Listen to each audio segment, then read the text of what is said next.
ఏకాదశి రోజున నిరాహారంగా ఉంటూ నిత్యానుష్ఠాది కర్మాలను పూర్తి చేసి శ్రీమన్నారాయణ సభక్తికంగా యథాశక్తిగా పూజలు సలిపి స్వామివారి దివ్య త్రయమంత్రమైనటువంటి అష్టాక్షరి ద్వాదశాక్షరి లేదా త్రయాక్షరిని మనపూర్తిగా జపించి తదుపరి ద్వాదశి రోజున ద్వాదశి గడియలు ముగయక ముందే స్వామివారి ఆరాధనా క్రమం పూర్తి చేసి అర్చనాది కైంకర్యాలు సంపూర్ణం చేసి పెరుమాళ్ళు తీర్థాన్ని తీసుకొని ఆశీర్వచనం పొంది అన్నాన్ని స్వీకరించాలి. ఇది ఏకాదశి వ్రత నియమం అన్నాడు. అయితే ఇక్కడ ఒక పెద్ద చిక్కొచ్చి పడింది యొక్క ఏకాదశి వ్రతం చేసేటువంటి వాళ్ళకి. శాస్త్రం ఒక మాట చెప్పింది, ద్వాదశి గడియలు ముగయక ముందు భోజనం చేయమని చెప్తోంది. అయితే ద్వాదశి రోజు ఎప్పటిదాకా ఉందో చూడాలి. సూర్యోదయం అయిన తర్వాత భోజనం చేయాలి. ఇది సూత్రాలు. మళ్ళా సూర్యోదయం అయిన తర్వాత భోజనం చేయాలి. భోజనం చేయాలంటే స్వామికి నివేదన గావించాలి. అలా చేసి ఒకవేళ సూర్యోదయం అయిన తర్వాత ద్వాదశి లేదనుకోండి, అప్పుడు ఎలా? ఇలాంటి కొన్ని మీకు అర్థంగా చిక్కులు ఉన్నాయి. మొత్తంగా సూర్యోదయం అయిన తర్వాత ద్వాదశి గడియలు ముగియక ముందు స్వామికి నివేదించిన తర్వాత స్వామి పెరుమాళ్ళు తీర్థం అంటే అర్థం అవ్వాలి మీకు. ఏమిటని చెప్పండి. పెరుమాళ్ళు తీర్థం అంటే శాలిగ్రామములు ఉన్న చోట వాటికి అభిషేకించినటువంటి జలం అన్నాడు. దాన్ని స్వీకరించి తదుపరి స్వామికి నివేదనాన్ని స్వీకరించమని చెప్పి మనకి విహిత కర్మ శాస్త్రంగా చూయించబడుతుంది. ఇప్పుడు ఎవరైనా ఉపవాసం ఉన్న ఆయన అంబరీషుడు. ఈ అంబరీషుడు ఇది సంవత్సరం పాటు చేశాడు. సంవత్సరంలో ఎన్ని ఏకాదశులు వస్తూ ఉన్నాయి? 24 ఏకాదశులు వస్తూ ఉన్నాయి. 24 ఏకాదశుల్ని తాను ఆచరించాడు. ఇంకో విషయం ఇందాక చెప్పింది, అందుకే మీకు ప్రధానంగా రాజు ఏ రాజున్నాడో ఆ యొక్క రాజ్యంలో ఉండేటువంటి ప్రజలు చేసేటువంటి పాప కర్మలు రాజు కంటుకుంటాయి. అందుకని మనకి యొక్క మంత్రశాస్త్రంలో ఒక మాట చెప్పాడు,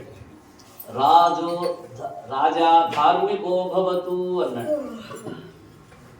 రాజు కనుక ధార్మికంగా లేకపోతే యథా రాజా తథా ప్రజలు కూడా అధర్మ ప్రవర్తనలు అవుతారు.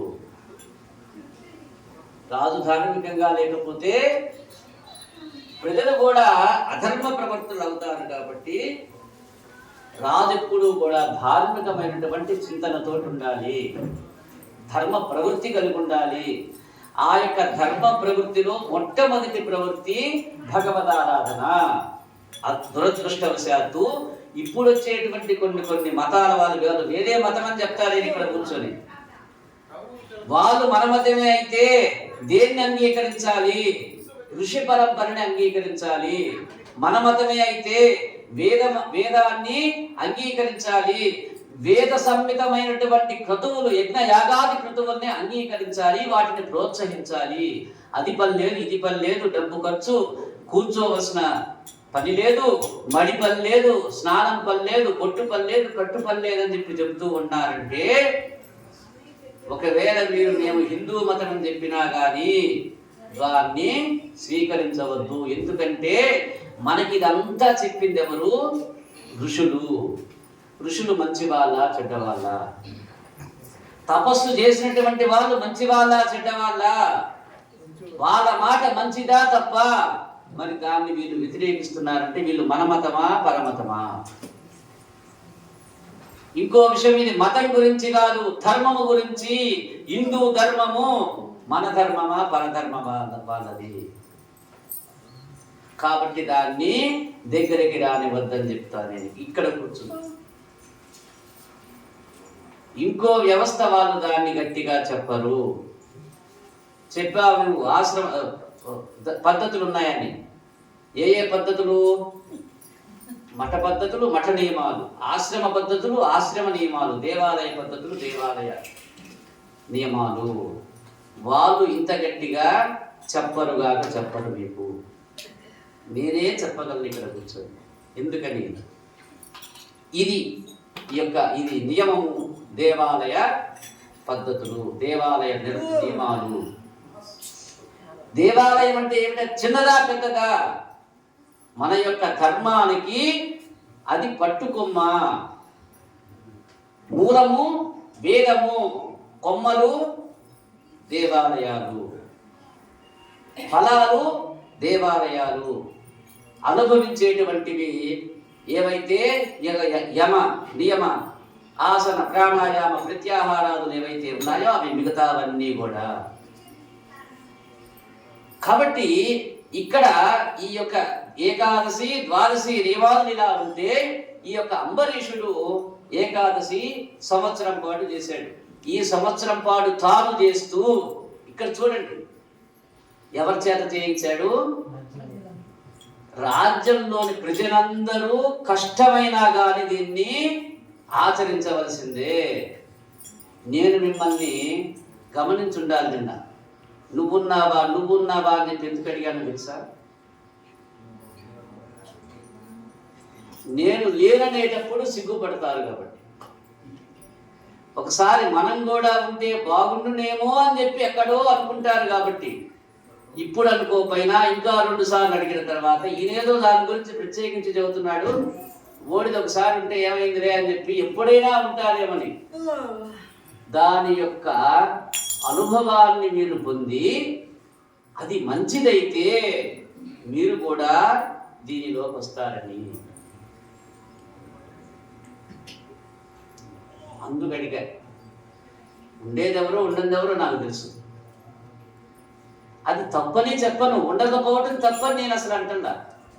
ఉత్తమమైనటువంటి మార్గాన్ని మీకు పదే పదే మీకు 4 సార్లు చెప్పి ఈ మార్గంలో తీసుకువెళ్దామనేటువంటి నా బాధ్యత అది. కాబట్టి నేను దాన్ని ఇక్కడ అనుసరిస్తూ ఉన్నా. ఇప్పుడు ఈ యొక్క అంబరీషుడు ఏం చేశాడు? మొన్న చూడండి మీరు, ధర్మం అనేటువంటిది ఒకరు ఆచరిస్తే కాదు, ఆచరించేవాడు 10 మందికి మార్గదర్శకంగా ఉండి 10 మంది దానిలోకి తీసుకోవాలని చెయ్యాలి. మొన్న వాడేం చేశాడు? పరీక్షిత్తు, నేను శాసనం చేశాను కాబట్టి వీళ్ళెవరు మందు షాపుకి వెళ్ళరు. ఎందుకని? నేను అన్నమాట అందరికి తెలిసిపోతుంది ప్రజలకి.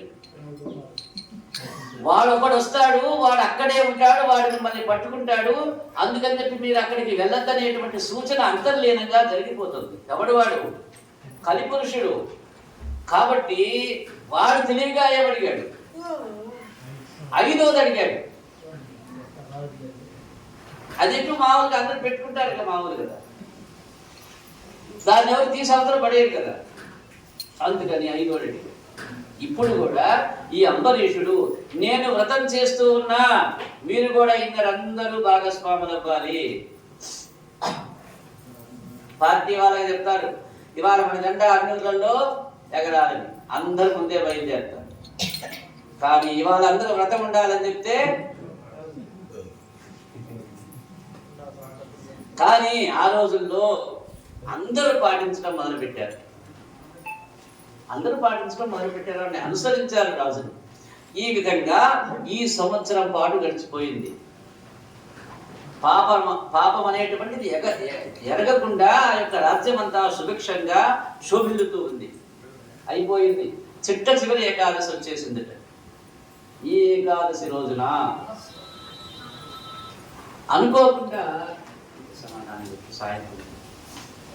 అనుకోకుండా వారి యొక్క రాజ్యంలోకి దూర్వాస మహాముని ప్రవేశం చేశాడు.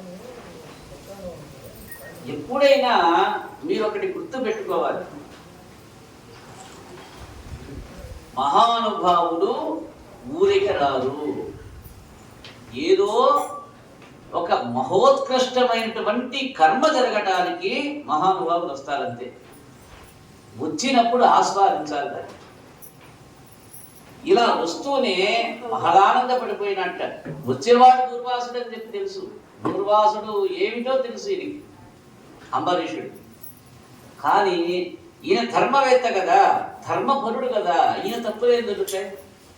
ఆనందంగా ఆహ్వానించాడు, ఎలాంటి శంక లేదప్పటికీ. అలా వచ్చాడు. వస్తుంటే ఏం చెయ్యాలి? లేచి నిలబడాలి. లేచి నిలబడ్డాడు. పూజ చేస్తున్నా సరే, ఒక ఉన్నతమైనటువంటి వ్యక్తి మన యొక్క గృహంలోకి వస్తే, ఇది సూక్ష్మములు, వస్తే ఎదురెళ్ళి కాళ్ళు గడికింట్లోకి ఆహ్వానించాలి. సుఖ ఆసనం చూపించాలి. రోజు నీవు కూర్చునే కూర్చు చేయకూడదు. సుఖాసనం చూయించాలి. అర్ఘ్యపాద్యాదులు అందించాలి. కాసేపు విసనగర్ర విసిరి కుశల ప్రశ్నలు వేసి ఆయనకి చేయవలసినటువంటి సపర్యలన్నీ చేసి, స్వామి మీ రాక మాకు ఆనందాన్ని ఇస్తుంది, మా రాజ్యం సుభిక్షంగా కలగడానికి మీ పాదం మా రాజ్యంలో మా యొక్క ఇంటికి తరలి వచ్చింది, నేను మీకు ఏమి ఇచ్చుకోగలను, మీరు ఏం కోరుతూ ఉన్నారు నా నుంచి అని చెప్పి ప్రశ్నించాలి.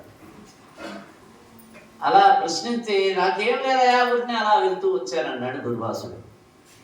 ఆనందం స్వామి, మహదానందం అన్నాడు. మా ఆతిథ్యాన్ని స్వీకరించమన్నాడు. ఆతిథ్యం అంటే అన్నపానాలు అందించడం. మహాపురుషులకి ఒక నియమాలు ఉంటాయి.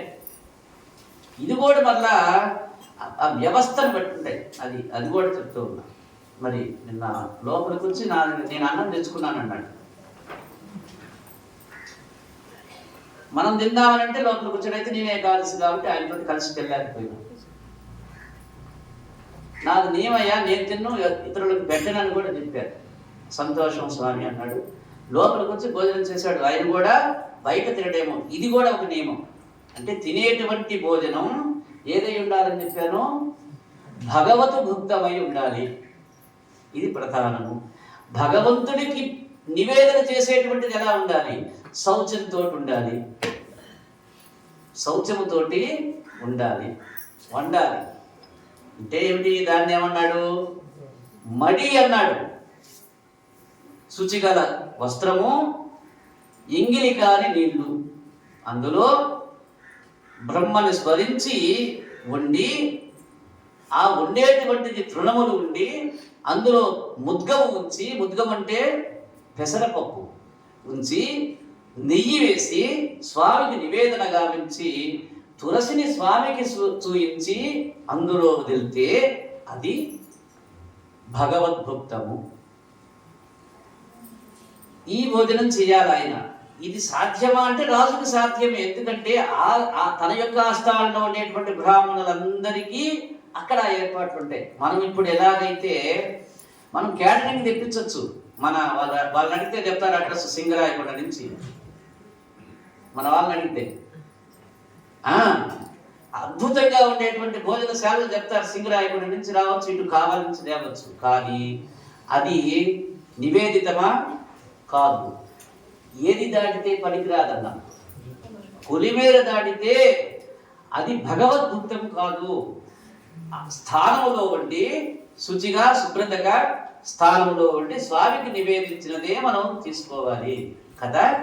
దీన్ని నేను అతిక్రమిస్తే ఇది సరైన భాగవత సప్తాహం అవుతుందా? లేదు. ఇంతకు ముందు మన అలవాటు ఏంది? ఏదైనా కార్యక్రమం జరిగితే మనం నలుగురము తిప్పుతూ మధ్యలో రుచి చూస్తూ బాగుందా లేదా అని చెప్పి అనుకొని అదే తీసుకొచ్చి దేవుడి దగ్గర పెట్టి, ఈ వంటడానికి 10 మంది అక్కడ ఉంటే, ఇక్కడ మన నరసింహనన్న ఉపన్యాసం చెబుతుంటే బయట వాళ్ళు గోల చేస్తూ అటుకోండి ఇటుకోండి, మీరు రావద్దు, మీరు రాండి అని చెప్పి కేకలు వేస్తూ ఉంటే, ఆయనకి మధ్యలో చెప్పేది మర్చిపోయి అటు తిరిగి అరవాకండి అని చెప్పి కేకలేసి వచ్చేది 60 మంది అయితే వినేది 10 మంది అయ్యి, దీని లక్ష్యం నెరవేరిందా? భగవంతుడికి సరైన భోజనం అందిందా? ఆ తిన్నది మనకేమైనా వంట పట్టిందా? మీరు అనేది ఏమైనా విన్నామా? విన్నదేమైనా బుద్ధికి ఎక్కిందా? లేదు. ఈ అవస్థ తప్పించడానికి ఆ వ్యవస్థ తెచ్చి దానికి కొంత ఖర్చు. లేకపోతే మీరు ఉండేవాళ్ళు కదా, మీరు వండితే ఏమవుతుంది? ఇదే జరుగుతుంది. సుజాత, అవునా కాదు? అంటే కొన్ని కొన్ని అనిపిస్తాయి, ఇంత ఖర్చు ఎందుకు అని మొదలు చెప్పావు, అడిగేశాడు, నువ్వు అడిగావు, అదొక ఖర్చు ఎందుకు? ఎవరిళ్ళలో వాళ్ళు తింటారు కదా, ఇళ్లలో తిన్నది భగవద్భుక్తమా కాదు కదా. ఇది అప్పుడు నెరవేరుతుందా? ఇంత ఘాటుగా జరుగుతుందా? లేదు. మనం చెట్టు కింద కూర్చొని భాగవతం చదువుకున్నట్లు. చాలా ఊళ్ళల్లో మీరు గమనించారో లేదు, అంటే ఒక ఫాస్ట్ జరిగిన కాలంలో ఒక స్పెషలిస్ట్ ఉండేవాడు, ఆయన కూడా బొట్టు పెట్టుకుంటాడు, జుట్టుండేది తలగుట్ట కట్టుకునేవాడు, నియమంగా నిష్ఠగా ఇంట్లో ఆరాధన చేసేవాడు, శనివారం తలక పోసుకునేటువంటి వాడు, వాళ్ళని చూసి క్షవరం చేయించుకునేటువంటి వాడు. మీ వాళ్ళే, నాకు చాలా మంది చూసేవాళ్ళు. వాళ్ళు వాళ్ళ నిత్యకర్మ ఏందో తెలుసా? ఇంట్లో గృహారాధన ఉండేది. వాళ్ళు చెట్టు కింద కూర్చొని 10 మందిని కూర్చోబెట్టి పురాణం చెప్పేవాళ్ళు. వాళ్ళు మంచి వాళ్ళు కాదని నేను అన్నానా? ఆయన చెప్పేది ఏదని చెప్పి మనం అనగలమా? లేదు. దాన్ని అంగీకరించవలసింది. అలా చేసుకోవచ్చు కదా. గాఢత ఉన్నదా? గాఢత ఉన్నదా? అది ఎలాంటిదంటే, పెద్ద ఒక చెట్టు నుంచి కింద పడ్డాడు, గబగబ నాగేశ్వరరావు దగ్గరికి తీసుకొచ్చాడు. ఆపద కాలంలో ఏం చేయాలి? ఆయన రక్తం ఆగటానికి కుట్లు వేయాలి. వేసేసాడు, లోపల ఎముక ఇరుగుంది. ఆయన దాన్ని సరిచేయగలడా? ఎక్కడికి పంపించాలి? రక్తం ఆగటానికి కుట్టేశాడంతే. ఎక్కడికి వెళ్ళాలి? ఆ తేడా ఏమిటో ఇది కూడా అంతే. కాబట్టి ఇక్కడ ఈ అంబరీషుడు చెప్పేశాడయా, మీకు అన్నపానాదులన్నీ రెడీ అవుతూ ఉన్నాయి, మన యొక్క వంటశాలలో బ్రాహ్మణులు ఉన్నారు, కాబట్టి ఇబ్బంది లేదయ్యా, మా ఆతిథ్యాన్ని స్వీకరించాలి. పైగా ఈరోజు ద్వాదశి రోజున ఏం చెయ్యాలి? ఒక బ్రాహ్మణుడు తినటానికి తాగలిగినటువంటి, ఒక బ్రాహ్మణుడు కాదు, ఆ ఇంట అన్నాడు, నేను తక్కువ చెప్తున్నాను, ఒక బ్రాహ్మణుడు తినటానికి తగినటువంటి భుక్తం ఆయనకు అందించి, ఆయన మన అన్నం తినడు కాబట్టి ఆయన వండుకోవడానికి స్వయం పాకం అన్నాడు ఇచ్చేసి, ఆయన చేసినటువంటి ఆ యొక్క ప్రసాదాన్ని కాస్త నోట్లో వేసుకొని, వండుకోగలిగితే నువ్వు తిను, లేకపోతే ఇక్కడే తినిపోకమని అన్నాడు. ఇది కదా, మీరు మాకు భగవత్ స్వరూపంగా కనిపిస్తున్నారు, సాక్షాత్ మహావిష్ణువే నా యొక్క ఆతిథ్యాన్ని స్వీకరించడానికి, నన్ను అనుగ్రహించడానికి వచ్చాడని చెప్పి ఆనందంగా మేము అర్థిస్తూ ఉన్నామయ్యా, ఈ రోజున మా ఇంట మీరు భోజనం చేసి వెళ్ళాలి అన్నాడు. ఆనందంగా ఉన్న మహానుభావులు తరతమ భేదాలు ఉండవు. రోజు వచ్చే ఆమె యందు ప్రేమ, ఎప్పుడన్నా ఒకసారి వచ్చే వాళ్ళ యందు ద్వేషము ఇప్పుండవు. కాకుంటే వాళ్ళ యొక్క నిర్మలతని మాత్రమే మనం ఇక్కడ కొద్దిగా ఆలోచిస్తాం. అంటే వీరు దరి చేర్చదగినటువంటి వాళ్ళ లేదా అనేటువంటిదే ఒక పరీక్ష లాగా మాత్రమే, అది కూడా రాకుండా చేయటానికి ఉండదు, జాగ్రత్త పడటానికి మాత్రమే. ఈ విధంగా ఆయన అనగానే పొంగిపోయి అయా అలాగే అని చెప్పి అన్నాడు. అయితే బ్రాహ్మణుడికి నియమం ఉంది, ఏమిటండి? త్రిసంధ్యలు సంధ్యావందనం ఆచరించాలి. ఆ యొక్క సంధ్యావందనం మధ్యాహ్నం అయిపోయింది. ఏం చేయాలి? ఆయన స్నానం చేసి సంధ్య వార్చాలి. అందుకని చెప్పి నేను నదికి వెళ్ళొస్తారయా, నువ్వు అలానే నేను వచ్చేదాకా అన్నాడు. స్వామి మీ రాక కోసం నేను ఎదురు చూస్తూ ఉన్నా, వచ్చేసేయండి అన్నాడు. వెళ్ళాడు ఆయన వెళ్ళి స్నానం చేసి ఇక జపం చేయటం మొదలుపెట్టాట, మాల తిప్పటం మొదలుపెట్టేశాడు. రాగం వచ్చిందా? తిరుగుతూనే ఉంటుంది మాలానికి. ఎందుకు కదా ఉందా? ఇది మాల తిప్పాలంటే జపం చేసుకోవాలి. జపంలో నిమగ్నం అయిపోయినాడు. శిష్యులున్నారు పక్క, కదిలించడానికి భయపడిపోయినాడు. ఎందుకు? ఆయన కోపం, ముక్కోపి. ఆయన దుర్వాసుడు అంటే ముక్కోపి. కాబట్టి ఏం జరుగుతుందో ఆయన కదిలించలా వాళ్ళ శిష్యులు, ఆయన యొక్క వ్యవహారం తెలుసుకోరు. లోక విదితం ఆయన దుర్వాసుడు అంటే ముక్కోపని. కాబట్టి వాళ్ళు నమ్మకున్నారు. సమయం దాటిపోతుంది. సమయము దాటిపోతుంది, ద్వాదశి గడియలు ముగిపోతూ ఉన్నాయి. ఏం చేయాలి అని మహాపాపం అన్నాడు. ఏకాదశి ఉన్నవాడు ద్వాదశి గడియల లోపలే పారణ చెయ్యాలి, లేకుంటే అదొక పాపం అన్నాడు. కాబట్టి ఈ గడియలు దాటిపోతూ ఉన్నాయి. ఇప్పుడు ఏం చేయాలి? నేను ఈ సంవత్సరం పాటు చేసినటువంటి యొక్క వ్రతం యొక్క ఫలము నాశనమైపోతుంది అంటూ మంత్రి పురోహితాదుల్ని ఇద్దరిని అడిగాడు. చూడండి, మంత్రి పురోహితాదుల్ని పిలిపించి ఏమిటయా నా ఈ అవస్థ ఎలా తీరాలన్నాడు. అప్పుడు పెద్దవాళ్ళు ఒక సూచన చేశారు. ఏమనయా అంటే, నీవు పెరుమాళ తీర్థం తీసుకో, పెరుమాళ తీర్థంతో ఔపోసన పట్టవయా, భోజనం చేయడానికి ఆయన వచ్చే వరకు నిరీక్షించమన్నారు. ఔపోసన పెట్టేసి ఆయన వచ్చేంత వరకు ఆగి భోజనం చేయమని చెప్పి సలహా ఇచ్చారట. సరే, పెద్దలు అనుమతితోటే కదా, మాట ఇచ్చిందేమో ఆయన, మాట అన్నది ఆయన. ఏమని? సరేనయా, ఎలాగే వచ్చేస్తాను, అప్పటి వరకు ఉండమని చెప్పి అన్నాడు. ఇక్కడ పెద్దవాళ్ళ సూచన ఏమిటి? ఔపోసన పట్టేసి అంటే తీర్థం తీసుకొని ఆయన వచ్చేంత వరకు భోజనం చేయకుండా ఆగమన్నారు. సరే, పెద్దల నిర్ణయాన్ని కాదంటానికి లేదు కాబట్టి దూర్వాసుని యొక్క రాక కోసం ఎదురు చూస్తూ ఉన్నాడట. ఔపోసన పట్టేశాడు, అయిపోయింది. ఇప్పుడు దూర్వాసుడు వచ్చేసేసాడు. అయా కానివ్వమన్నాడు. స్వామి, మీ రాక కోసం ఎదురు చూశారు, ద్వాదశి గడియలు ముగిపోతూ ఉన్నాయనుకుని ఔపోసన పట్టున్నాను, క్షమించండి అన్నాడు. నిన్నేమిటిరా క్షమించేది? బ్రాహ్మణుడిని పిలిచి ముందుగా నువ్వు తింటావా ఆహారము? ముందెవరికి పెట్టారన్నాడు? బ్రాహ్మణుడు తినాలి. అలాంటిది నువ్వు తిని చెప్పి నన్ను అన్నానికి రమ్మంటావా? నిన్ను క్షమించనని చెప్పి శపించేశాడట. ఏమని? ఒక శక్తిని వదిలేసేసాడు. ఒక శక్తిని సంహరించమని చెప్పి ఒక శక్తిని వదిలేసేసాడు. అది ఈ యొక్క అంబరీషుని వెంటబడిపోయింది. దాన్ని తప్పించుకోవడానికి తిరిగాడు. ఇక శక్తి లేక ఏ భగవంతున్నైతే తాను నమ్మి సంవత్సరం పాటు ఆయన యొక్క ఉపాసనలో ఉన్నాడో ఆ యొక్క శ్రీమన్నారాయణుని వేడుకున్నాడట. ఏమని? స్వామి, నా అవస్థ ఇది, నేను చేసినటువంటి యొక్క ఏకాదశి వ్రత ఫలం నాకు దక్కాలంటే ఇదిగో దీని నుంచి నన్ను తప్పించు అని అనేక రకాలుగా వేడుకుంటే అప్పుడు ఆ శక్తిని తప్పించడానికి శ్రీమన్నారాయణుడు తన యొక్క సుదర్శనాన్ని వదిలాడు. ఆ సుదర్శనం ఈ శక్తి వెంటబడింది. మీరే ఒకటి గుర్తుపెట్టుకోవాలి, మీరు ఏదైనా ఒకరి నుంచి బయటకు వచ్చిందంటే ఆ ఎదురొచ్చేది దాంతోటి పోదు. ఎవరికి తగులుతుంది? ఈ వదిలిన వాడి తగులుతుంది. ఈ శక్తిని ఎవరు వదిలారు? దూర్వాసుడు వదిలాడు.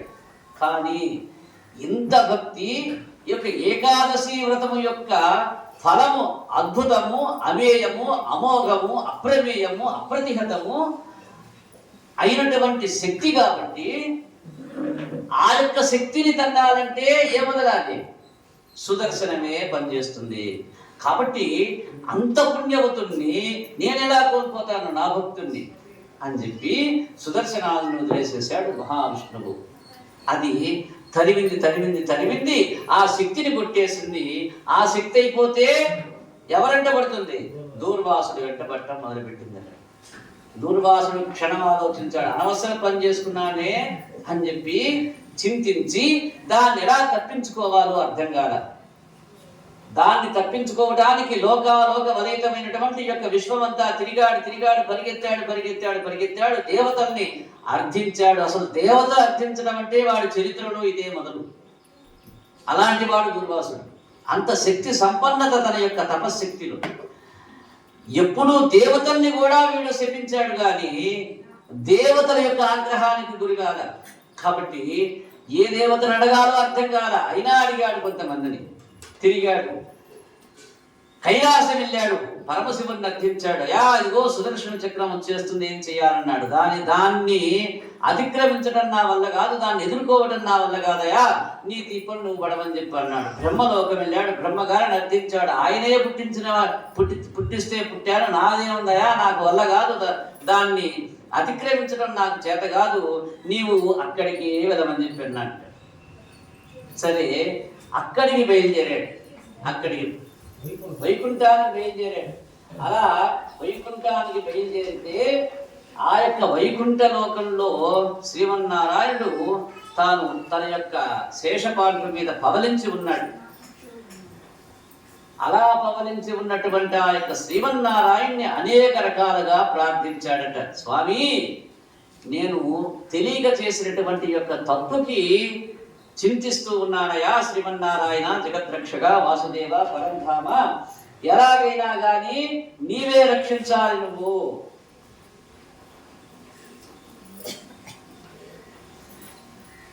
అని అనేక రకాలుగా ప్రార్థించాడట. అలా ప్రార్థించగా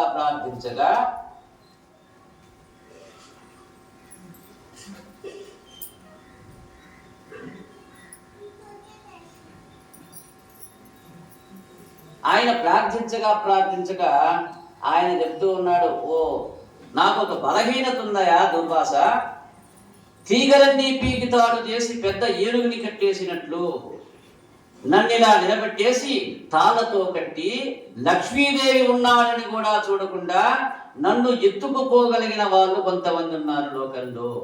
ఎవరు? భక్తులు. కాబట్టి ఆయన భక్త పరాధీనుడు అన్నారు. లేకుంటే భార్యతోటి ఏకాంతంగా ఆడుకునేటువంటి వాడు ఎవడో అక్కడెక్కడో నీళ్ల మడుగులో ఉన్నవాడు కేకేస్తే పరిగెత్తి వెళ్ళటం ఏమిటి? నీళ్ల మడుగులో ఏదో ముసలి పట్టుకుందని చెప్పి ఏనుగు ఏడుస్తుంటే అక్కడెక్కడో వైకుంఠంలో ఉన్నటువంటి సుఖాన్ని అనుభవిస్తూ భార్యతోటి ఏకాంతంగా ఉన్నవాడు ధడేళ్ల తలుపు దన్ని ఎవరికి చెప్పకుండా పరిగెత్తుకు రావటం ఏమిటి? దాని అర్థం ఏమిటి? భక్త పరాధీనుడు. ఆయనకి ఒక టైటిల్, అది ఒక బిరుదు. భక్త పరాధీనుడు డబ్బులు ఇచ్చి తీసుకున్నది కాదది. ఇంకా చాలా ఉన్నాయి. ఈయనకన్నీ తాను స్వయంగా సొంతగా కష్టపడి సంపాదించుకున్నటువంటి పేర్లు ఎన్నున్నాయి? సహస్రాధికం అన్నాడు. అందులో అతి పేరెన్నగల టైటిలు, అత్యంత శక్తినిచ్చేటువంటి టైటిలు, పిలిస్తే మనకి కూడా ఆ యొక్క దివ్యత్వాన్ని ఆపాదింపబడేటువంటి టైటిల్ ఏమిటయా అంటే గోవింద. అది ఎవరిచ్చారో కూడా మనం చూద్దాం. ఇప్పుడు ఇక్కడ అలా నేను భక్త పరాధీనున్నాయా దుర్వాస, వాళ్ళు నా భక్తులు, వాళ్ళు నన్నే తలుచుకుంటూ ఉంటారు. అలా పట్టుకొని వెళ్ళిపోయిన వారిలో అంబరీషుడు ఒకటి. ఇక్కడ నేనే కావాలని చెప్పి తాపత్రయపడేవాడి వెంట రక్షించుకోవడానికి నేను ఎలా ఉంటానో తెలుసా అసలు నీకు? కోడె దూడ తెలియక ఏ ఏట్లో మూతి పెడుతుందో అని దాని వెనుక ఆవు పరిగెత్తినట్లు నేను వారిని రక్షించుకుంటూ ఆ యొక్క భక్తుని వెంటబడుతూ ఉంటాను. కాబట్టి నీ వెనుక వస్తున్న నా యొక్క సుదర్శన చక్రం అంబరీషుణ్ణి రక్షిస్తోంది. ఇప్పుడు వాడు బ్రాహ్మణుడా, తపస్సు చేశాడా, రాజా కాదు, కేవలం వ్రతం చేశాడు. అందున నా భక్తుడై ఉన్నాడు వాడు. వ్రతం చేశాడా ఇవన్నీ నేను చూడనయా, పరమ భక్తితో ఉన్న వాడికి నేను వశుడనై ఉంటాను. చిక్కడు వ్రతముల క్రతువుల అన్నాడు. దానసీన తపుముల యందున్ చెప్పేశాడు. దానికి ఒక ఉదాహరణగా వాడు వ్రతం చేశాడా, యజ్ఞం చేశాడా, యాగం చేశాడా, మడిగట్టుకున్నాడా, ధనవంతుడా, పేదవాడా, కుంటివాడా, గుడ్డివాడా, అందగాడా, అందవిహీనుడా, ఎర్రగా ఉన్నాడా, నల్లగా ఉన్నాడా, డబ్బులున్నాయా, ఇవేవి నాకు చెల్లవు. కేవలం ఒకే ఒక ఆయుధం వాడి దగ్గర ఉంటే చాలయా, నేను వాడికి ఆధీనున్నాడు. ఏమిటా ఆయుధం? అయ్యో నాకు యంత్రాలు పట్టుకోవడం రాదు, నాకు ఆయుధాలు ధరించని నేనని చెప్పి అంటానికి లేదు కృష్ణుడిలాగా. ఆ ఆయుధం అనేటువంటిది ఉంటే ఆయన మనకి వశుడవుతాడని చెప్పి ఆయనే చెప్తూ ఉన్నాడు ఇక్కడ. అదే చెప్పాడు ఇక్కడ, నేను చూడనయా పరమ భక్తితో ఉన్నవాడికి నేను వశుడనే ఉంటాను. అన్నిటితో ఉంది, అన్నిటిని విడిచి నన్ను పట్టుకున్నాడో అటువంటి వాడిని నేను పట్టుకుంటానని చెప్పి ఇది నా లక్షణం అన్నాడు శ్రీమన్నారాయణుడు దుర్వాసుడితో. నీవు వాడి పట్ల చేసిన తప్పుని నేను క్షమించలేను. అంబరీషుడు సాధువు కాబట్టి ఈ శరణాగతి ఏదో అక్కడికి వెళ్ళే చేసుకో ఉన్నాడు. కాబట్టే సాధు సంతువులతోటి చెలిమి చేయమని చెప్తుంది మనకి వేదము. వాళ్ళని ద్వేషించకూడదు. ఒకవేళ నీకు నచ్చలేదేమో, నల్లటోడంటే నచ్చలేమో, నీకు గమ్మునుండు, నీ పాటి నువ్వు, అంతేగాని వాడితో వైరమొద్దు. చేస్తే చెలిమి చేయి, లేకుంటే వైరాన్ని వదిలేసేయి. ఇప్పుడు పరుగున ఒకటే చెప్పాడు, ఇది నా వల్ల కాదు, నీవు ఎవడినైతే కష్టపెట్టాలని చూసావో నా భక్తుడు అనేటువంటి వాడిని వాడి కాళ్ళే పట్టుకోమన్నాడు శ్రీమన్నారాయణుడు స్వయంగా తాను దూర్వాసునితో. పరుగున అంబరీషుని దగ్గరికి వెళ్ళాడు. దూర్వాస మహర్షి భోజనం చేయలేదని తానప్పటికీ భోజనం చేయకుండా కూర్చున్నాడు అంబరీషుడు. వెనకల ఎందుకని తాను పరమ పురుషుడైనటువంటి పురుషోత్తముడైనటువంటి పురాణ పురుషుడైనటువంటి శ్రీమన్నారాయణ యొక్క భక్తుడుగాన, అందున ఇప్పుడు అతి శక్తివంతమైనటువంటి ఏకాదశి వ్రతాన్ని సంవత్సరం పాటు పాటించి చివరిలో దాని యొక్క ఫలం కోసం ఎదురు చూస్తూ ఉన్నాడు గాన ఎలాంటి భయం లేకుండా నిశ్చింతగా నిర్భయంగా అలా కూర్చొని ఉన్నాడు ఆ యొక్క అంబరీషుడు. అది ఆయన ధర్మం. అంబరీషుని పాదాలు పట్టుకుని, మహానుభావ, ఈ సుదర్శన చక్రధారాల నుండి నీవే నన్ను రక్షించాలని చెప్పి పరిగెత్తుకుంటూ వచ్చేశాడు దుర్వాసుడు. అంతటి మహాత్ముడు తన వల్ల క్రోధాన్ని పొంది అన్ని కష్టాలు పడి తన కాళ్ళు పట్టుకున్నందుకు సిగ్గుపట్టాడట అంబరీషుడు. అయ్యయ్యో అపరాధం అంటూ దిక్కున లేచి సుదర్శన చక్రాన్ని ప్రార్థన చేశాడు. ఎవరైతే ఈ ప్రార్థన వింటారో మనల్ని తరుముకు వస్తున్న దురితములు నుండి కాపాడబడతాడట. సుదర్శన చక్రానికి నమస్కరించి అంటూ ఉన్నాడు, ఓ పురుషోత్తమ, కోరిన వాళ్ళకి నా దగ్గర ఉన్నది లేకుండా ఇచ్చిన వాడనైతే, అర్థమేమిటి, నేను అంతటి ధర్మాన్ని పాటిస్తే, ఏ ధర్మం అది? ఎవడో వచ్చి అడిగాడు, నాకున్నది ఇచ్చానా లేదా? అలా ఇచ్చినట్లయితే, కోరిన వాళ్ళకి నా దగ్గర ఉన్నది లేకుండా ఇచ్చిన వాడినైతే, నేను ఎల్లప్పుడూ ధర్మము తప్పకుండా ప్రవర్తించిన వాడినైతే, నేను చేసిన పూజలకు శ్రీ మహావిష్ణువు సంతోషాన్ని పొందిన వాడైతే, నీవు ఈనాడు మహర్షిని సంహరించాలని ఉద్యుక్తను పొందుతున్న దాన్ని ప్రశాంతతను పొంది శాంతిని పొంది నీ యొక్క యథాస్థానానికి మరణిపోదువుగాక అన్నాడు ఆ యొక్క భక్త అంబరీషుడు సుదర్శన చక్రానికి తల వంచి చేతులు జోడించి. ఏమన్నాడు? ఒకే ఒక్క మాట, శ్రీ విష్ణువు సంతోషాన్ని పొందిన వాడినైతే అన్నాడు. శ్రీ విష్ణువు సంతోషాన్ని ఎవరు పొందుతారు? ఆయన భక్తులు. అంటే భక్తుణ్ణి చూసి భగవంతుడు ఆనందపడతాడు. ఈయన్ని చూసి ఆయన ఆనందపడ్డాడా లేదా? ఆయన ఎవరు? సాధు పురుషుడా కాదా? కాబట్టి అలాంటి వారిని నేనైతే నీవు యథాస్థానాన్ని పొందుదువుగాక అన్నాడు. దూర్వాసుని రక్షించడానికి తాను చేసిన తపస్సునంతటినీ ఒట్టుపెట్టాడు. నే చేసింది అతి పుణ్య ప్రథమైనటువంటి వ్రతమైతే ఈ యొక్క వ్రతం యొక్క పుణ్యఫలం నాకొద్దు, ఇదిగో ఆయన్ని రక్షించడానికి దారిపోస్తూ ఉన్నానన్నాడు.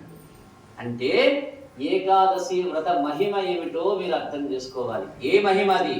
ఒక బ్రాహ్మణుణ్ణి సుదర్శన చక్రము యొక్క బారి నుండి రక్షించేటువంటి శక్తి యొక్క ఏకాదశి వ్రతము యొక్క ఫలంగా మనం నిర్దేశించుకోవాలి, దాన్ని విశ్వసించాలి. ఉత్తర క్షణం ప్రశాంతతను పొందినటువంటి ఆ యొక్క సుదర్శన చక్రం వైకుంఠానికి తిరిగి వెళ్ళిందట. ఆహా, గృహస్థుగా ఉంటూ నీవు పొందిన దాన్ని నేను ఇన్నేళ్లు తపస్సు చేసి పొందలేకపోయినాయ్యా ఓ అంబరీష. ఆ మహావిష్ణువు యొక్క నామము జీవితంలో ఒక్కసారి ప్రీతితో చెప్పిన, శ్రీమన్నారాయణ యొక్క పాదాలకి నమస్కరించిన, వారికి ఏ కష్టములు అడ్డవయా, నీవు అటువంటి చిన్న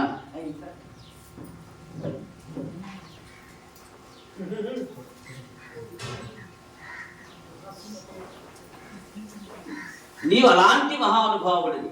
నిరంతరం శ్రీమన్నారాయణ స్మరణ చేసేటువంటి గుణముంది నీలో. నీ వైభవం ఏమిటో నేను ఈరోజు చూశాను. అంబరీష, మిత్రుడవై రక్షించావు. ఇక నుండి నీ పేరు అన్ని లోకాల్లో చెప్పుకుంటాను. నీ పేరు చెప్పుకున్న వాళ్ళకి శ్రీమన్నారాయణ యొక్క పాదాల యందు భక్తి కలుగుతుందని చెప్పి అంబరీషుణ్ణి స్తోత్రం చేస్తూ దూర్వాస మహర్షి అక్కడి నుంచి వెళ్ళబోయాడు. అప్పుడు అన్నాడు భక్త అంబరీషుడు, మీరు బయలుదేరినప్పటి నుండి ఇప్పటి వరకు కూడా నేను భోజనం చేయలేదు ఓ మహానుభావ. మీరు భోజనం చేస్తే మిగిలిన పదార్థాన్ని భుక్తశేషంగా భావించి నేను తింటాను. ముందు మీరు భోజనం చేయండి అని చెప్పి ఆ యొక్క దూర్వాసుని ఆహ్వానించాడు యొక్క అంబరీషుడు. అప్పుడు దూర్వాసుడు పరమ సంతోషంగా భోజనానికి కూర్చున్నట్ట. కాబట్టి క్రోధం ఒక్కటి ఉంటే ఎంతటి దాన్ని ఎలా పాడు చేస్తుందో మనం గమనించాలి. కామ క్రోధములు అనేటువంటివి ఒక జోడెద్దులు లాంటివి. ఒకటి ముందుకు వెళ్ళిందా రెండోది కూడా సాగుతుంది, ఒకటి ఆగిపోయిందా రెండోది కూడా ఆగిపోతుంది. కాబట్టి ఆపేటువంటి తత్వాన్ని ఒకటి ఆపితే రెండోది ఆపుతుంది. కాబట్టి కామ క్రోధముల్ని విడవాలంటే శ్రీమన్నారాయణ చరణద్వయాన్ని మనం ఆశ్రయించాలని చెప్తోంది. క్రోధం ఒక్కదాన్ని పక్కన పెడితే తపస్సులో ఎంత కింద ఉన్నవాడైనా అంబరీషుడు ఏ స్థితిని పొందుతాడో మనం గ్రహించాలి. క్రోధాన్ని పైకి లేపితే దూర్వాసుడు ఏ స్థితి నుండి ఏ స్థితికి దిగజారాడో మనం గమనించాలి. గృహస్థాశ్రమంలో అంబరీషుడు సాధించిన విజయానికి మనం అందరం పొంగిపోయి అంబరీషుడు యొక్క పాదాలు పట్టి వేగి నమస్కారాలు చేయాలి. కాబట్టి మన యొక్క సంప్రదాయంలో జై రమారమణ గోవింద, అంబరీష వరద గోవింద, ఆంజనేయ వరద గోవింద గోవింద. కాబట్టి గోవింద అని చెప్పానంటే మనం కూడా పరవశించిపోయి ఎలుగొత్తి గోవింద అని ఎందుకు అనిపిస్తూ ఉన్నాం? భగవంతుని నామంతో పాటు భక్తుని యొక్క